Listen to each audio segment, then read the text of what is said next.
हाँ समस्त नमस्कार गुड इवनिंग। आज आम पुनर्बार पहुँचीजे एक आलोचना नहीं शिशु वाटिका बा शिशु सेविका निजुक्ति संबंध रे। हाँ शिशु सेविका निजुक्ति संबंध ओके।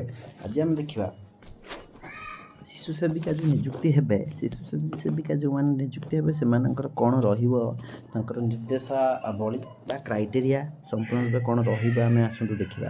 प्रथम कथा से कहते देखूँ से कहते आपणकर कौन NEP national education policy sorry new education policy है न्यू एजुकेशन पॉलिसी जो 2020 रे निपुण ओडिशा मिशन अंडर यह पोस्टिंग हे से माने जोटा कि अर्ली चाइल्डहुड एजुकेशन ईसीई रो गुरुत्वपूर्ण पदक्षेप ग्रहण कर छाड़ ये तो गला। तापर द्वितीय कथा आसूँ देखो सीधा पड़े आसवे तार उद्देश्य देखो जो सरकारी विद्यालय गुड़िक भर्ती संख्या अच्छी से शिशु सेविका नियुक्ति करवा जहाँ प्रधानतः शिक्षक मानू सही श्रेणी परिचालन साहाय्य करेंगे और कुमारी शिशु मान विभिन्न प्रयोजन सहयोग करेंगे। ओके अच्छा ठीक अच्छी। तापर आउ गोटे कथा लिखुची देखूँ आपंकर ड्यूटी कौन रहा से गोटे कथा हूँ छोट छुआ जिते ये लिखार कारण हूँ कौन ना छोट छुआ जिते गोटे जिते से एक जाऊ कि दुई जाऊ कि जहाँ कि करू से शिशु सेविका कौन कर शिशु सांगरे जीव एक। द्वितीय कथा हूँ कौन ना से सेविका जनक कौन कर से सेविका जनक शिशु को जदि शिशु बोरिंग है मोटिवेट करेब जदि शिशु विरति नवा जाऊँगी टी बुलायापी बाहर चाहूँगी ता सहित बुलायापी बाहर जावाक पड़ो ये सेविकार कार्य रहा संपूर्ण रूप शिशु को फोकस कर सी अन्य कौन किसी कार्य करना। अच्छा तापर आउ गोटे कथा रहा देखो ये जदि एक रु सॉरी देखो ये आपर डाउट सब रोचे ये कौन है एक रु 100 भितर जदि गोटे माने गोटे स्कूल गोटे पिला अच्छी शिशु सेविका ता एगेन्स्ट गोटे पिला ही पोस्टिंग हम शिशु सेविकार बा 1 रु 100 1 रु 100 भितर 1 रु 100 भितर जेतोटी पिला थिबे सेथिपाई कौन करिवो ना गोटे संख्या पदवी बा गोटे पोस्टिंग हम गोटे स्कूल रे। जदि गोटे स्कूल रे 101 रु अधिक अच्छी तेरे केतोटी पोस्टिंग हम ना 2टी पोस्टिंग हम तो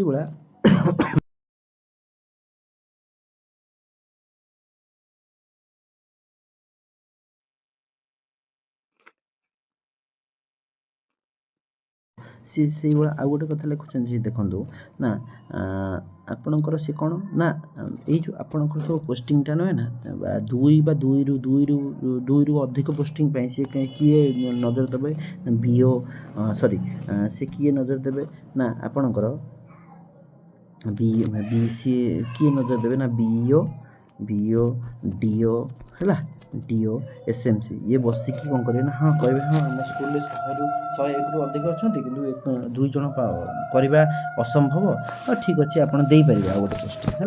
अच्छा ठीक अच्छे देन द्वितीय कथा हूँ क्या अधिक प्राधान्य दिज्व क्या मानक अधिक प्राधान्य दिए। प्रथम कथा हूँ एसटी महिला मानक प्रथम प्राधान्य दि जाए देन एससी देन ओबीसी बा एससीबीसी है तापर जनरल लोक दि प्राधान्य। ओके अच्छा तापर ये गला असहाय नारी मानक दि एसटी श्रेणी दरिद्र बा असहाय नारी मानक दि है सुविधा।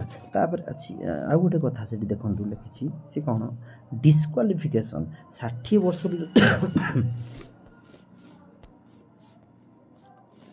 सॉरी हाँ डिस्क्वालिफिकेशन कौन 60 वर्ष जो सी अधिक हो डिस्क्वालिफिकेशन कर सी क्वालिफाइड नुहे दरमा रहा 3000 टंका दरमा रहा।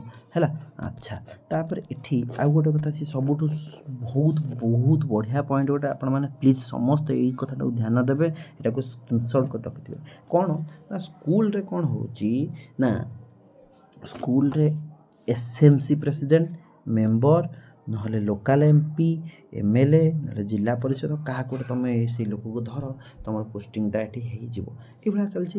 କିନ୍ତୁ ଏଠି ସେ ସମ୍ପୂର୍ଣ୍ଣ ରୂପେ ଲେଖିଦେଉଛି ଦେଖନ୍ତୁ, ଯଦି SMC president member, local MLA MP, ଜିଲ୍ଲା ପରିଷଦ ମେମ୍ବର, ସମିତି ମେମ୍ବର, ସରପଞ୍ଚଙ୍କ ପରିବାର ସଦସ୍ୟ କିମ୍ବା ନିକଟାତ୍ମୀୟ ସେମାନେ ଶିଶୁ ସେବିକା ଭାବେ ନିଯୁକ୍ତ ହେବା ଅଯୋଗ୍ୟ ହେବେ। ପୁରା ଭଲ ଭାବେ ଏଟାକୁ ମନେ ରଖନ୍ତୁ। ଅର୍ଥାତ୍ କ'ଣ, ନିକଟାତ୍ମୀୟ ମାନେ ଅର୍ଥ ପାଖାପାଖି ଲୋକ ମଧ୍ୟ ସେଠି ଜଏନ୍ କରିପାରିବେ ନାହିଁ। ଏଇଟା ଆପଣ ସବୁବେଳେ ଏଇ କଥାଟାକୁ ଜିନିଷ ଦେବେ। ଯଦି ଆପଣଙ୍କୁ ମିଛ ସତ କହିକି ସିଏ SMCର ଭାଉଜକୁ ରଖିଦେଉଛନ୍ତି କି ସରପଞ୍ଚର ଚିହ୍ନା ପରିଚିତ ଲୋକକୁ ରଖିଦେଉଛନ୍ତି, ସେମିତି ହେଇପାରିବ ନାହିଁ।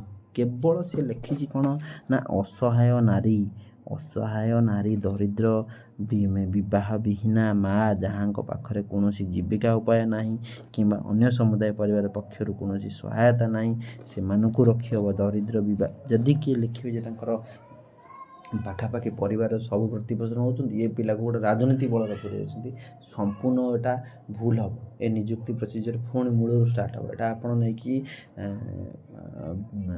BOଙ୍କ ପାଖରେ କମ୍ପ୍ଲେନ୍ କରିପାରିବେ, BDOଙ୍କ ପାଖରେ କମ୍ପ୍ଲେନ୍ କରିପାରିବେ, କଲେକ୍ଟରଙ୍କ ପାଖରେ କମ୍ପ୍ଲେନ୍ କରିପାରିବେ, କିଛି ଅସୁବିଧା ନାହିଁ। ଓକେ, ଆଚ୍ଛା ଠିକ୍ ଅଛି।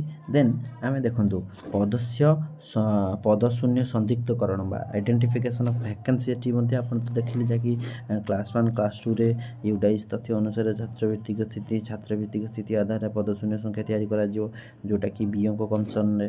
ଆଚ୍ଛା, ରିଜର୍ଭେସନ୍ ରୋଷ୍ଟର ପ୍ରୟୋଗ ଇଏ ତ ରହିଲା। 3000 ଟଙ୍କା ମୁଁ କହିଥିଲି ହେଲା। ଏଇଟା ସିଲେକ୍ସନ୍ ପ୍ରୋସିଜିଅର ଆପଣ SMC ପ୍ରେସିଡେଣ୍ଟ, HM ହେଲା। ଆଉ ନହେଲେ ଇଏ ଯଦି ୟାଙ୍କ ଭିତରେ ଯଦି ନ ପାରୁଛନ୍ତି ତାହେଲେ କ'ଣ ହେବ ନା BO ନହେଲେ DO ଲାଷ୍ଟରେ କ'ଣ କଲେକ୍ଟର ହେଲା, ଲାଷ୍ଟରେ DM, ଲାଷ୍ଟରେ କ'ଣ ଡିଷ୍ଟ୍ରିକ୍ଟ ମାଜିଷ୍ଟ୍ରେଟ୍ ବା DM, ଲାଷ୍ଟରେ DM ମଧ୍ୟ ପୋଷ୍ଟିଂ କରିପାରିବେ। ଆଚ୍ଛା, ଆଉ ଗୋଟେ କଥା କ'ଣ ହେଉଛି ନା ଏଠି ଆପଣଙ୍କର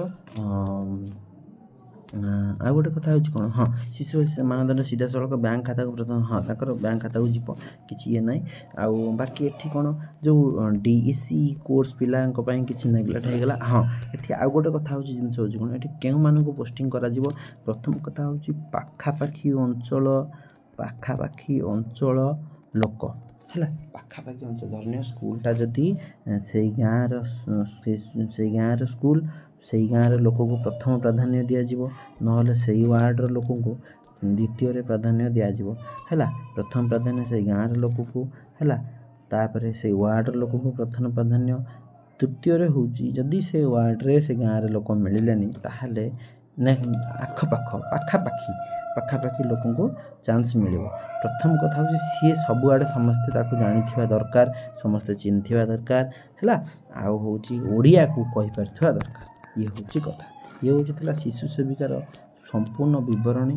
ଆଶା କରିବି ଆପଣମାନେ ସମସ୍ତେ ଏହାକୁ ଯଥାର୍ଥ ଭାବରେ ବୁଝିପାରିଛନ୍ତି। ଯଥେଷ୍ଟ ଭାବରେ ଦେଖନ୍ତୁ, ଏଠି 2ଟି ପାସପୋର୍ଟ ସାଇଜ୍ ଫଟୋ ଆକାରରେ ଯଥାର୍ଥ ଭାବେ ଯାଞ୍ଚିତ ହେବ ଶିକ୍ଷା ପ୍ରମାଣପତ୍ର। ସିଏ ସିଗ୍ନେଚର୍ କରିଥିବା ଦରକାର, ସେ କରି ଜାଣିଥିବା ଦରକାର, ସିଏ ଲେଖିଛି ଏଠି।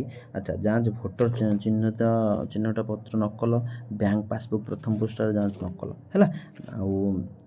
ଆଉ କିଛି ନାହିଁ।